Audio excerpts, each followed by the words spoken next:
Bismillahirrahmanirrahim. Wa innan nasa la yanzuruna ila jamali wajhika wala jiddata thiyabika walakinnahum yanzuruna ila akhlaqika kama qala syairu la tanzuranna li athwabin ala ahdin in rumta ta'rifuhu fanzur ilal adabi fal'udu law lam tapuh minhu raihuhu lam yafriqun nas bainal 'udi wal hatabi wa ma yanfa'ul fityana husnu wujuhihim idza kanatil akhlaqu ghaira hisani wa kadzalikal ilmu la yanfa'u ma'asu'il khuluqi wal 'alimu syai'ul aghlaqi makruhun indan nas aktsara minal jahili fa 'alaika anta tania bitahdibi akhlaqika kama ta'tani bitolabil ulumi wal ma'arifi.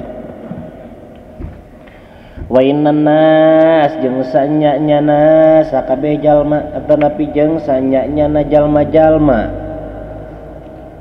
la yanzuruna eta henteu ningali sakabeh jalma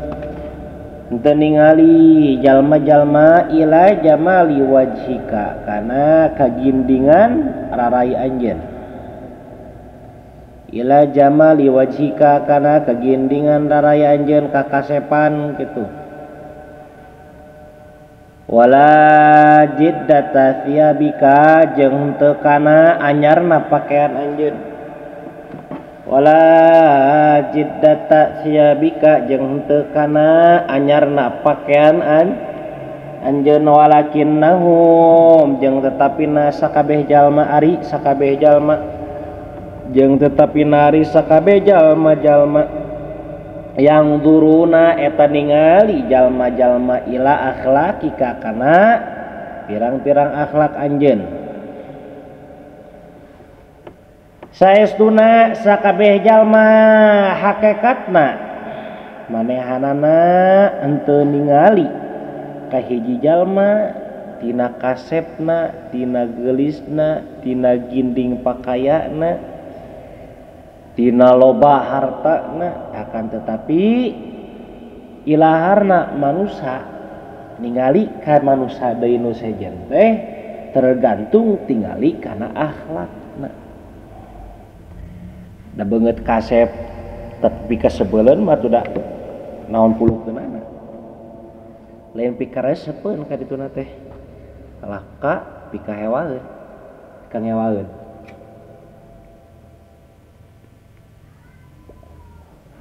lamun jelema nu normal gitu kan loba jelema nu normal nu kumaha anu ningali dina beungeut nu ningali kana pakaya nu ningali dina harta banda kagindingan duniana teu saeutik jelema ningali kanu beunghar mah DP hadap asor bager tapi ningali ka anu aweuh mah kalah ngarendahkeun meskipun eta nu aweuh ceuk paribasana akhlakna nu alus jelema anu ngabogaan panyakit hate mah teu nyaho akhlak alus manehana akhlak nu goreng nu penting mah sok mere duit teh meureun ka manehana karek dibageran meskipun eta nu beunghar akhlakna goreng dibela we sabab naon da sieu teu dibere duit kitu loba nu kitu teh pabalata ngan ieu nerangkeun lolobana sakabeh jalma lolobana gitu nu kitu mah kos kitu malah nu mikir kos kitu mah minoritas ngan ieu mah ngadongengkeun lolobana sakabeh jalma ningali ka hiji jalma deui teh lain tina beungeut lain tina pakaya tapi ditinggalina dina akhlak dina adab-adabanana ningali dina sosialna ningali dina bertetanggana buka di depan tuh belakang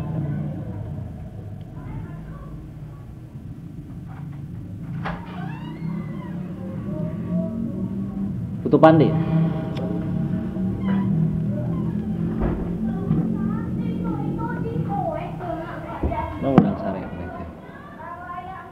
ningali dina bertetanggana dina bersosialna nyaeta ku akhlak tutur katana baik atau henteu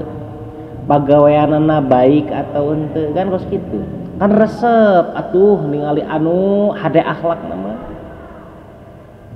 resep ningalina resep babarenganana naon da moal aya pi omongeun jelema anu akhlakna alus mah kos kitu. Jadi urang ieu teh sebenarnya ibarat naon parentah sebenarnya urang ningali manusia teh ningali jelema teh ulah ningali tina dohir ulah ningali tina cangkang tapi kudu ningali karena isi jerona nu maksud non akhlakna kieu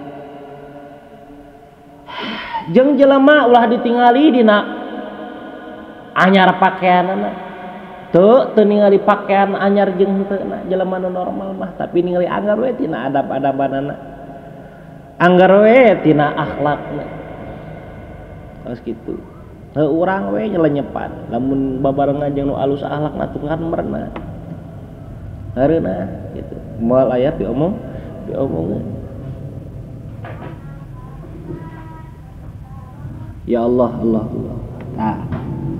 walakinnahum jeung tetapi nasakabeh jalma teh yang duruna ila akhlaqika ningali kana akhlakan anjeun sajabi ieu teh parentah urang ningali ulah tingali dina cangkang ieu ge parentah keur urang ngarah urang teh nyieun akhlak anu alus da jelema ge ningali kana akhlak urang sebenarnya gitu ulah minder boga dohir goreng teh da goreng cek manusia kasepan akhlak urang ngarah dipikaresep ku papada manusia dipikaresepna ku papada manusia eta teh mangrupakeun ciri jeung tanda-tanda Allah ridho ka urang sabab kieu na beut bisa kitu ari manusia eta teh nu saha nu Allah anu ngabulak-balikeun rasana teh saha Allah anu matak eta manusia resep jeung henteu ka urang teh kusaha nu matak lamun roba resep jelema ka urang kusabab akhlak urang diperbaiki terus menerus hakikatna eta teh Allah ridho ka urang kos kitu tah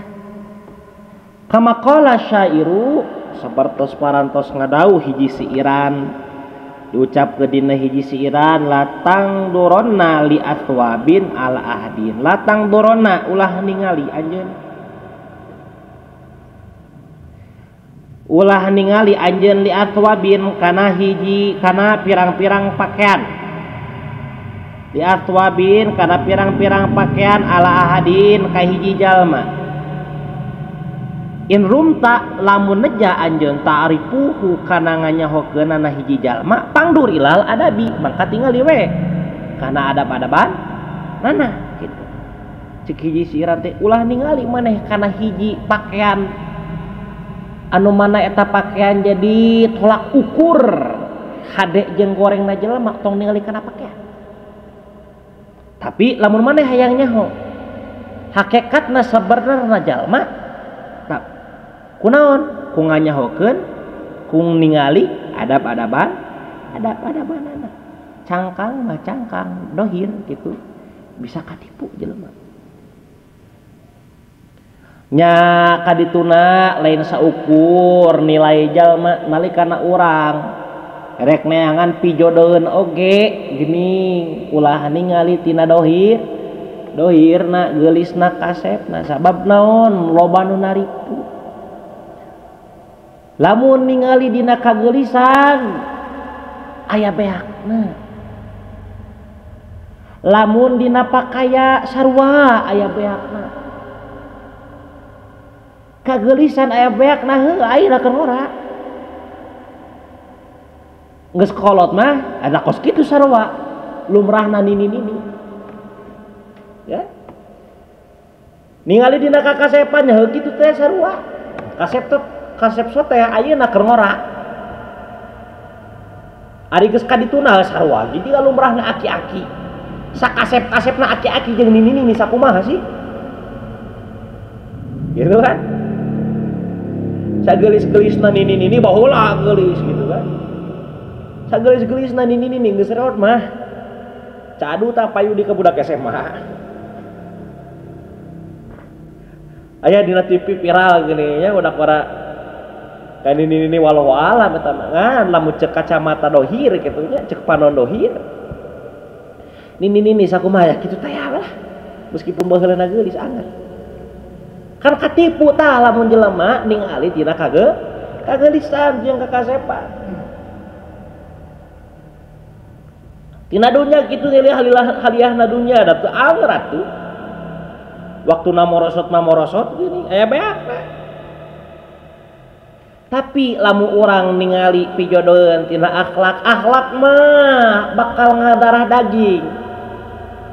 lamun ti leuleukna hade ti leuleukna alus akhlakna nya teu psikologi bakal kos kitu insyaallah da sabab ngabiasakeun seperti naon seperti rasa cinta anu sajati rasa cinta anu sajati moal ningali kana dohir kan ngagugulung rasa we mimitina bogoh tapi kan ini ge bogoh we anggar kunci kos kitu nya pandangan akhlak di kos kitu akhlak mah teu pika maot oge cek paribasana anu ngabogaan akhlak anu alus nu ngabogaan akhlak anu sae insyaallah moal barobah meskipun dohirna barobah tapi akhlak mah moal barobah mata ulah tinggal di tina kadang kan jelema ningali anu gelo atau anu kumaha gitu nya nu gelo ieu dohirna kos kitu teh apal kan hatena mah sebenarnya manehna bersih ya lamun ngabaca kitu kanu gelo dohirna kos kitu hatena mah bersih nah ada au picarekeun nu gelo mah nu picarekeunna nalikana cek paribasana buka orat atanapi itu ieu heuda dihampura ku Gusti oge da ngaran-ngaran anu teu eling tapi urang anu eling dareh kalakuan kos nu gelo kan jadi dosa kan jadi picelakaan ke dirina tapi ado gelo mana atuh ngomongkeun batur tara paling ngomong sorangan ya ya Allah ya Karim tak ulah ningali ya nya kitu deui sarua nalikana aya bisi nya ieu hiji jalma ahli maksiat tara ketempo ka masjid ulah wani-wani ngabaca urang ngajas nganilai bahwa manehanana goreng dan teu apa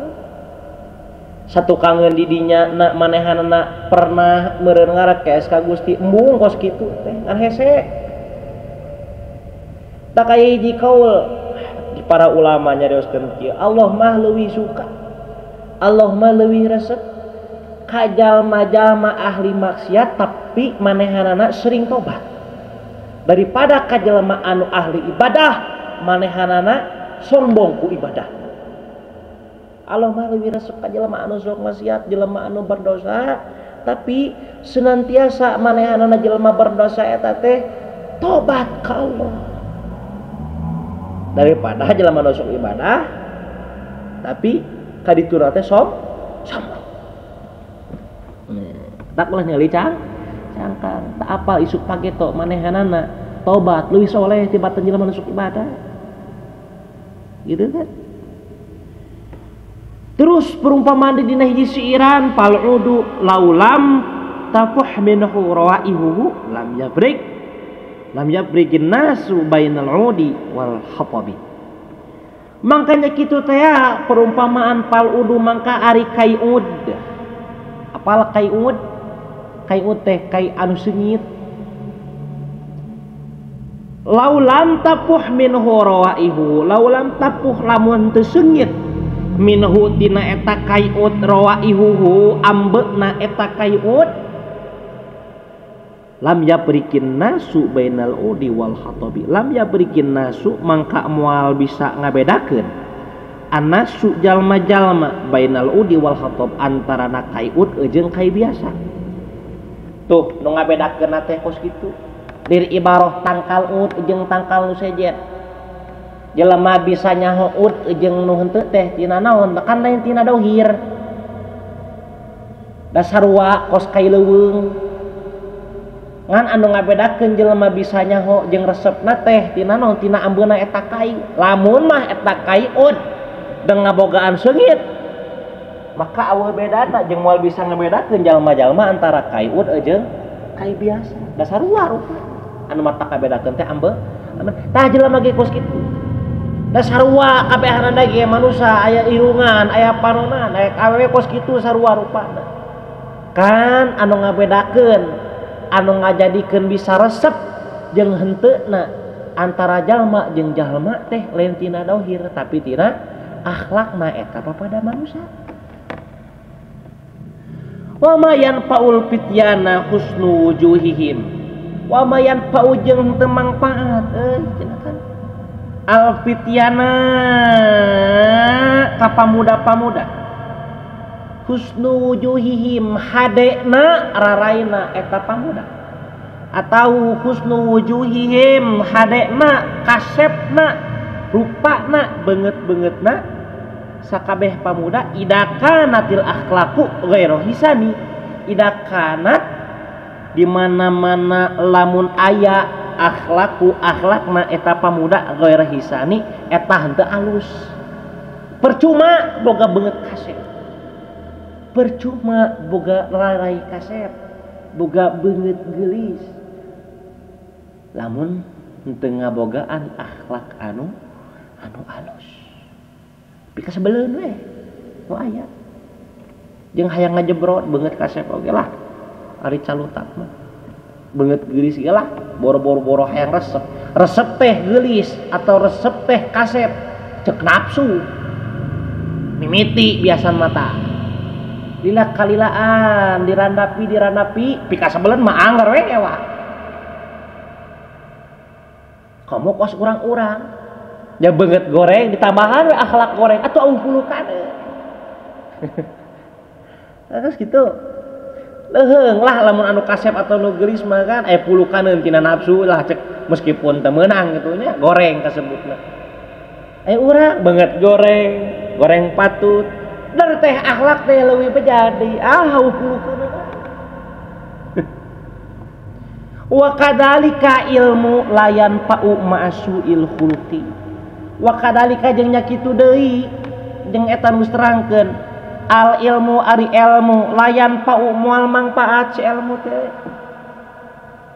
lamun ma'asui khuluqi dibarengan ku goreng akhlak lamun ilmu dibarengan ku gorengna akhlak sarua layan pa'u kos tadi wa mayan pa'ul fityan percuma maneh boga ilmu luhur tapi eta kailmuanana keur ngarendahkeun batur tapi eta kailmuanana keur sombong keur sakabeh manusia tapi kailmuanana keur diperjualbelikeun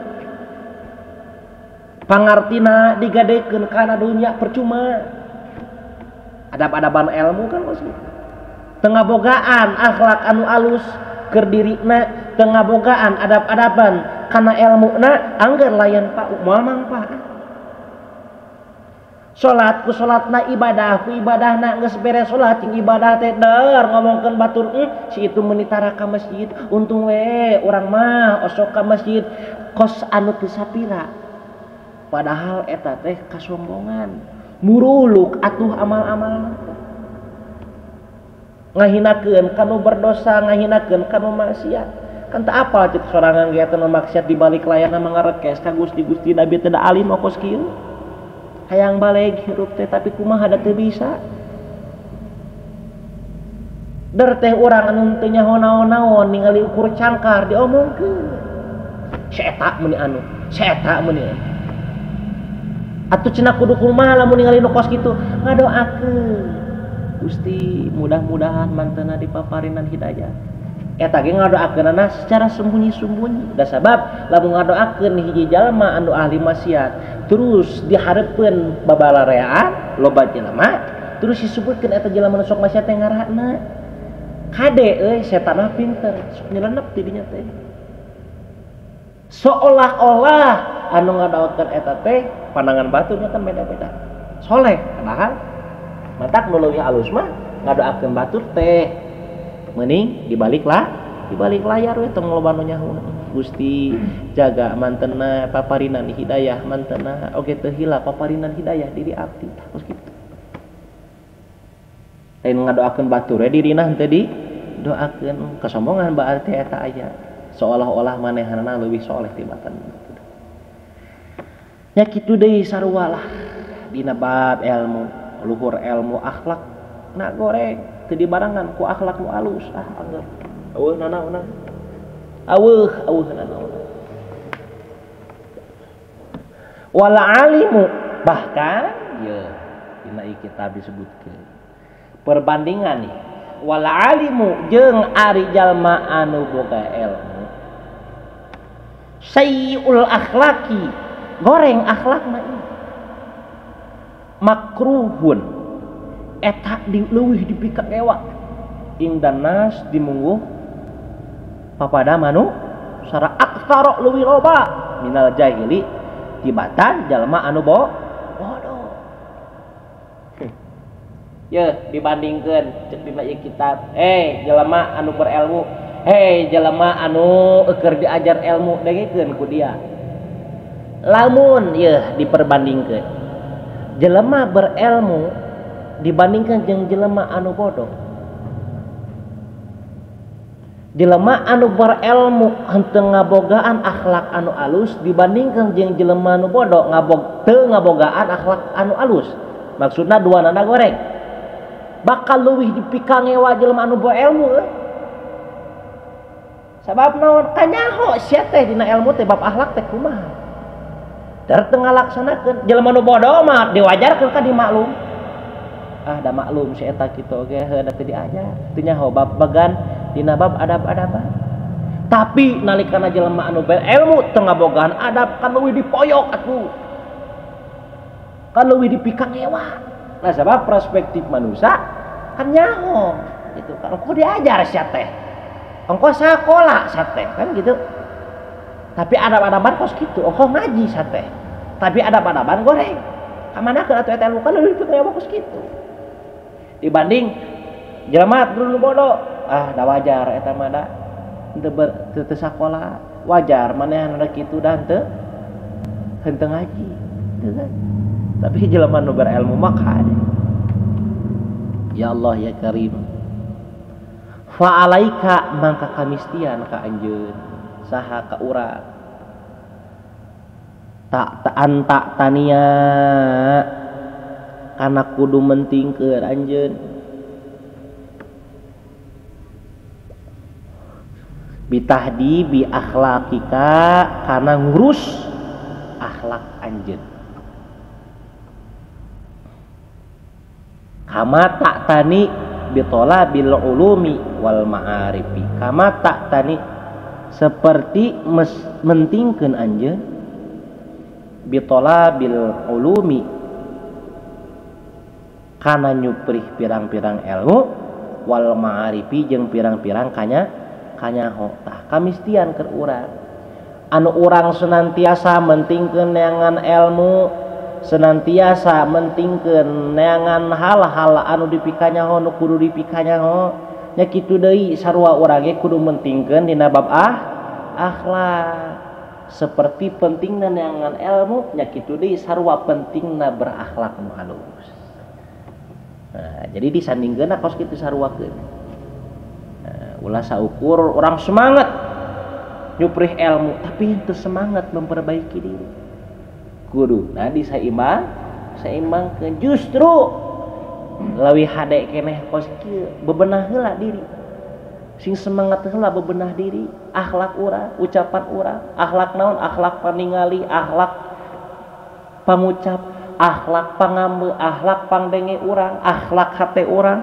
akhlak panglengkah urang loba eta. Bereskeun heula eta karek we neangan ilmu, insyaallah bakal leuwih mangpaat.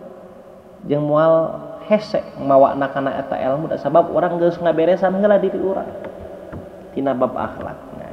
Wa idza kabira wallahu a'lam.